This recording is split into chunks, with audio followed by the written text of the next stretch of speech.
حفظ اول کی آخری کڑی سید ادیب ابن سید عقیل صاحب کو اتحاد و اتفاق اس عنوان کے تحت تقریر پیش کرنے کے لیے دعوت دیتا ہوں۔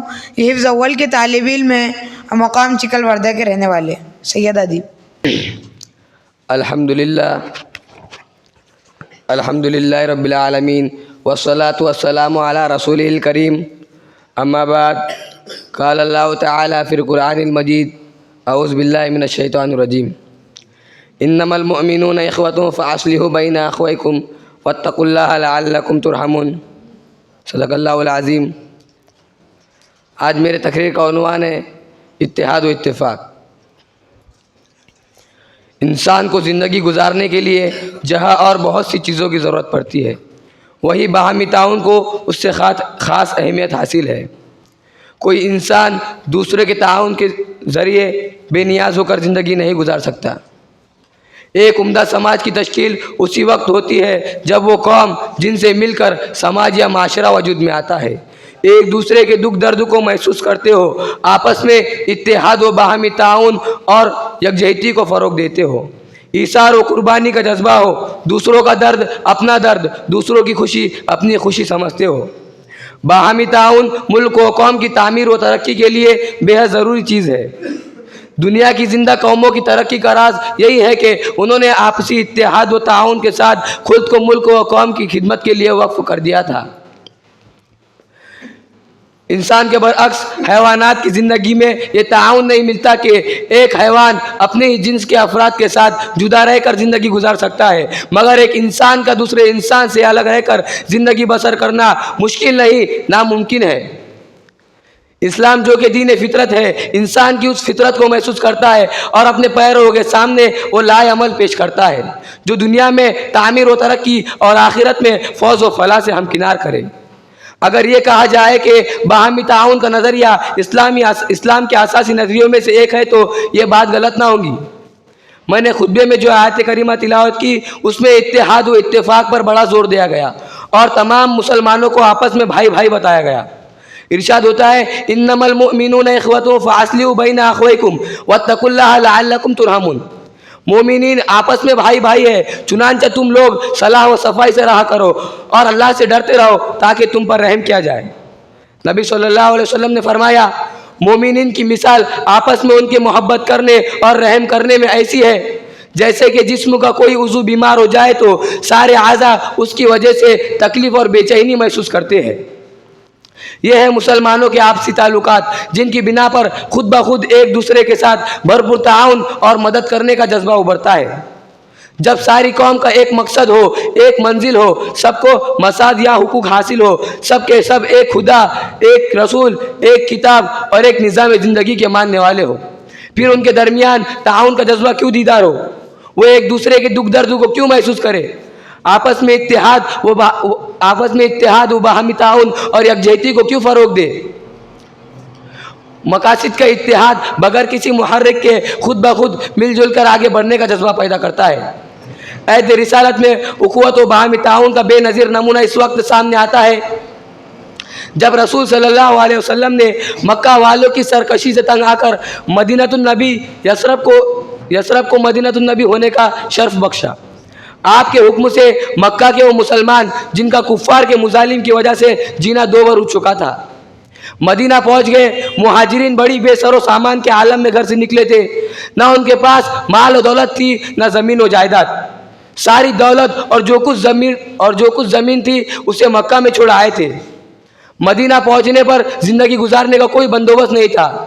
جن کی مکہ میں جائیداد تھے، دولت کی بہتات تھی، تجارت و زراعت میں جن کا ایک مقام تھا، اب وہ پائی پائی کے لیے ترس گئے۔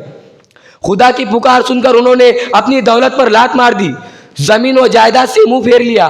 اپنوں ہی کے مظالم سہتے سہتے آخر مجبور ہو کر پیارا وطن چھوڑنا پڑا۔ لیکن چونکہ ان کی نظر میں دنیاوی جاہ و جلال کی کوئی حیثیت نہ تھی، اس لیے انہوں نے ساری دنیا سے رشتہ توڑ کر اس ذات سے رشتہ جوڑا جس سے بڑھ کر کوئی غم گسار نہیں، جس سے زیادہ کوئی ہمدرد نہیں، جس کی دوستی ساری دنیا کی دوستی سے بڑھ کر ہے۔ مدینہ پہنچنے پر مہاجرین کا کوئی ذریعہ معاش اور زندگی گزارنے کا کوئی انتظام نہیں تھا، تو رسول صلی اللہ علیہ وسلم نے مہاجرین و انصار کے درمیان وہ رشتہ اخوت قائم کیا جو مواخات کے نام سے مشہور ہے۔ انصار نے اپنے مہاجرین بھائیوں کا بھرپور تعاون کیا، ان کے ساتھ اخوت و بھائی چارگی کا وہ مظاہرہ کیا جس کی نظیر دنیا پیش کرنے سے قاصر ہے۔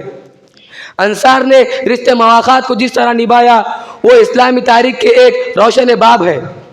انصار نے مہاجرین کی ہر طرح مدد کی، انہیں اپنی زمین و جائیداد، مال و دولت میں حصہ دار بنایا، انہیں ترقی کے موقع پر فراہم کیے۔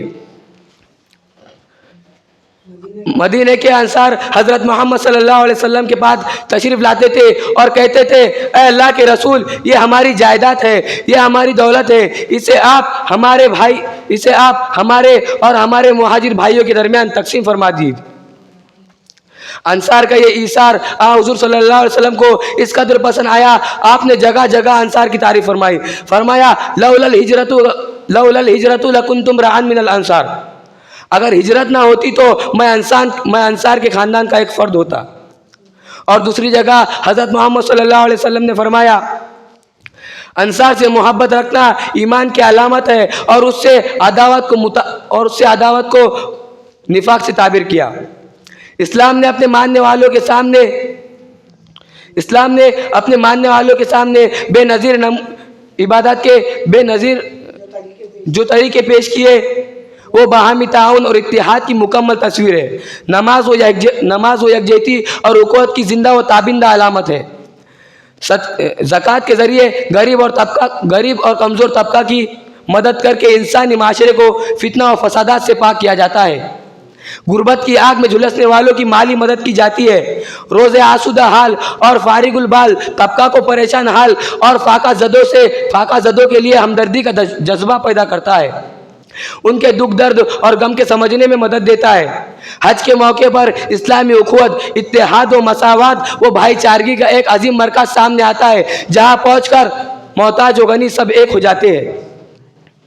صدقہ فطر کی ادائیگی اس وجہ سے ہوتی ہے تاکہ وہ مفلوق الحال طبقہ جو غربت کی وجہ سے عید کا بندوبست نہیں کر پاتا، اسے عید کی خوشی میں برابر کا شریک کرنے کے لیے تعاون کیا جائے۔ باہمی تعاون کو فروغ دینے کے لیے اسلام کے انسانی فرد کو کچھ حقوق اور ذمہ داریاں سونپنے ہیں۔ والدین کے حقوق، اولاد کے حقوق، شوہر و بیوی کے حقوق، اور پڑوسیوں، رشتہ داروں اور قبیل و خاندان کے حقوق، یہ وہ حقوق ہیں جن کی ادائیگی سے ایک اچھے سماج کو وجود ملتا ہے۔ ایسا سماج جو سارے عالم انسانیت کو امن و امان کا گہوار بنا دے۔ میں اپنی تقریر اس شعر کے ساتھ ختم کرنا چاہتا ہوں۔ کوئی اندازہ کر سکتا ہے اس کے زور بازو کا، کوئی اندازہ کر سکتا ہے اس کے زور بازو کا، نگاہ مرد مومن سے بدل جاتی ہے تقدیریں۔ وآخر دعوانا الحمدللہ رب العالمین۔